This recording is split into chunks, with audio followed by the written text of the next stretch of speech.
what's your take on CrossFit as a whole at the moment? Because there's been some changes. There's been a big decision, which was very disappointing. I mean, the reason I've never been drawn to CrossFit, like we discussed, is because it misses that sort of true aerobic and actually doing the actual sports themselves.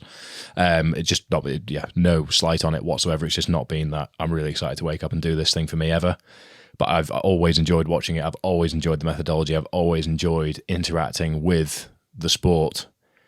But I'm very disappointed that it's all indoors this year, which I understand commercially from a fan-based point of view and things. But if we look back to the ranch and all that stuff, I thought the coverage on that was great and that felt right to me. Yeah. I think, like you just said, I love the methodology. I think it's done and continues to do amazing things to people. And the gyms, the affiliates, have remarkable communities. The best fitness communities out there are in CrossFit gyms. The brand is just not evolved with the rest of the industry, I don't think. And the sport probably hasn't. Yeah, the programming at some of the larger events, including the CrossFit Games, probably hasn't evolved with where the customer has gone. And I think that's probably a result of the company being too focused on the American audience still.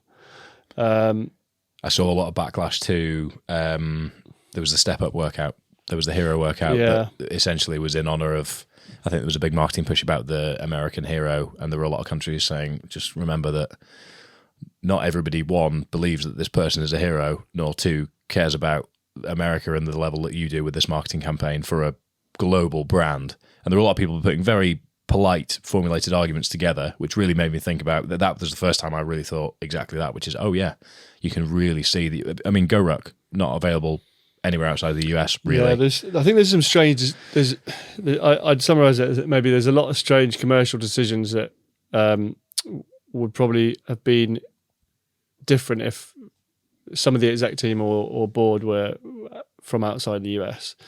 But I do love CrossFit, and I always have faith in the business and the sport to evolve, because that's everything I've done has come from CrossFit. If you were on the board as a non-US member, not to put you on the spot, it's a very on-the-spot question, what would be the evolutions and the changes that you would recommend, at the very least, in line with the rest of the fitness industry out with the US? Well, I've got a couple of controversial and big ones. I'd split the sport from the affiliates and methodology. So I'd sell the sport, basically. Okay. I think it would be beneficial for the brand. I think let's say one of the big sports marketing agencies could take it to another level, and they could remunerate the athletes better, make the spectacle better. They could take it international, and I think actually that it would drip down to more people doing CrossFit and affiliates. That would probably be the main thing I'd do. That will never probably happen, but and fundamentally, I would put more Europeans in the exec team and the board level. That's not to say, by the way, the people on the exec team are high quality individuals, but I just think it needs a global perspective now. They're very different audiences, aren't they? I mean, even if you just look at, rugby versus the NFL, the way that fans interact, the way that people interact, the way that communities interact, totally different, aren't they? Disposable income. CrossFit gyms in the UK are much less accessible in terms of cost than they are in the US, because generally people have more disposable in some areas, and Americans are much more willing to invest in their health and fitness because it's directly tied with their insurance premiums sometimes. Yeah, you're right. Yeah, it's a fascinating suggestion, actually. So essentially, you would view the pinnacle of the sport being the competitive element being a separate business, whereby the feed to that comes from CrossFit HQ, however you delineate, essentially a separate business that is designed to focus on community development at whatever level. And then there'd be a middleman, agencies, pathways, or something that would feed one into the other. Yeah, effectively, like someone acquire the IP to own the sport for a period, let's say 10 years. And then CrossFit HQ can focus on the beauty and the magic of CrossFit, which is affiliates and getting people doing CrossFit. Storytelling is a really key point, because they've ignored that for the last 5 years.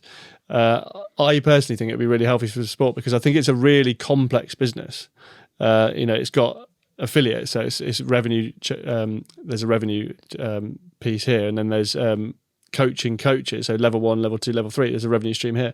Then there's a sport, so there's a revenue stream here. As we were talking about focus, I mean, what the hell do you focus on? I don't know, because I don't know under the bonnet, but there's a lot going on there.